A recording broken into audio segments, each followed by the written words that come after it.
once. People are like, no, no, no, you don't get to decapitate the snowman. Leave him there. He will survive the summer.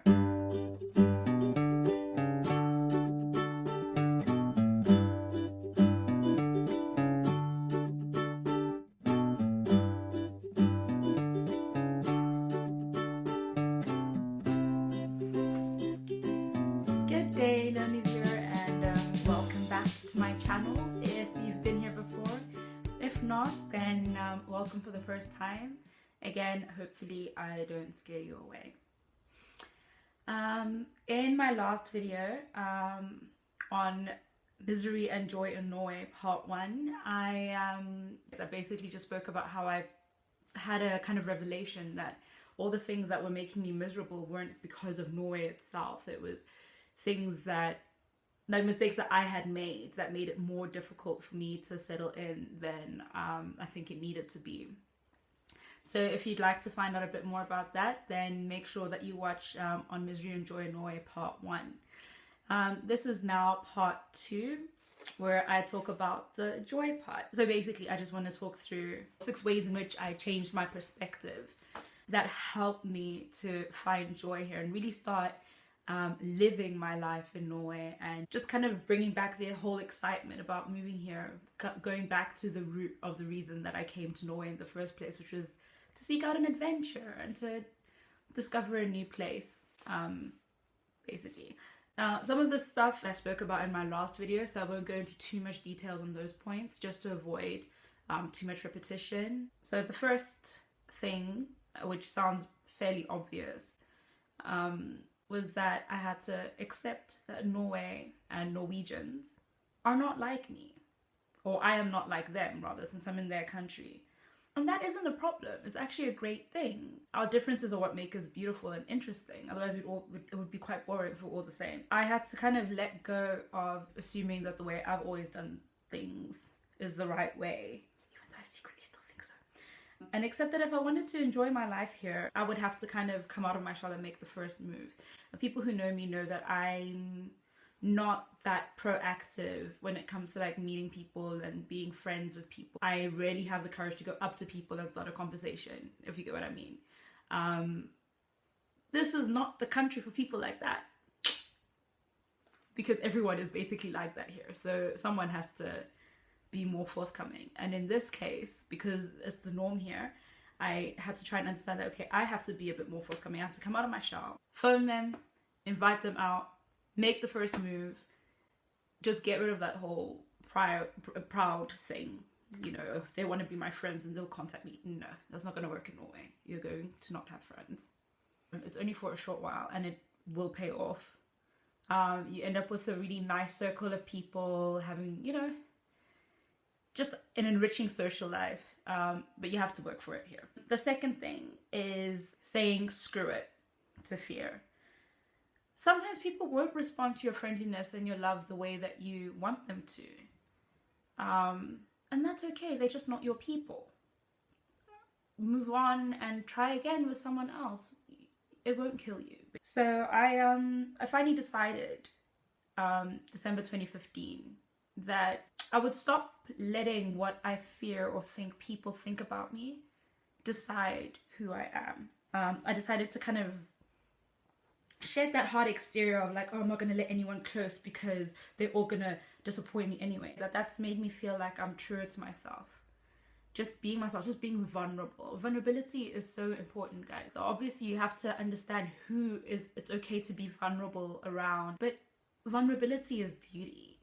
How can you show love and compassion without being vulnerable? How can you receive love and compassion without being vulnerable? Whether it's a person or a situation, don't give that situation the power to change who you are. Fear just steals your time.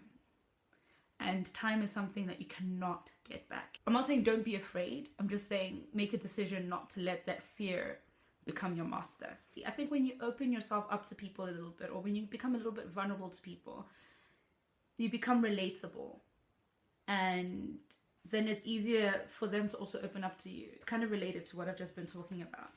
It is so important to accept positive feedback. Don't be arrogant. Don't get carried away. So if someone would say to me, for example, like, oh, we think you're doing a good job, automatically the thing that would come out my mouth would be like, no, I don't think so. Maybe that's what I was thinking inside. But the thing is, when you say it out loud, you reiterate it and your mind believes it more and more and more.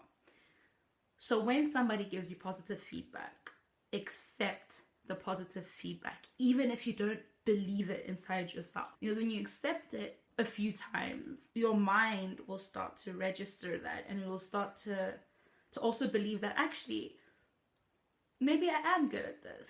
We all have things that we can improve about ourselves. You're not going to improve yourself by beating yourself up all the time. Number 3, super important. Get involved. Don't close yourself off. Get involved, whether that's in your community, at work, in like social events outside of actual working hours, or church or sports. Get involved in something. Getting involved will give you ownership over your space and help you build a network of people that you can fall back on when things become difficult. So for me, this was joining the local church and serving.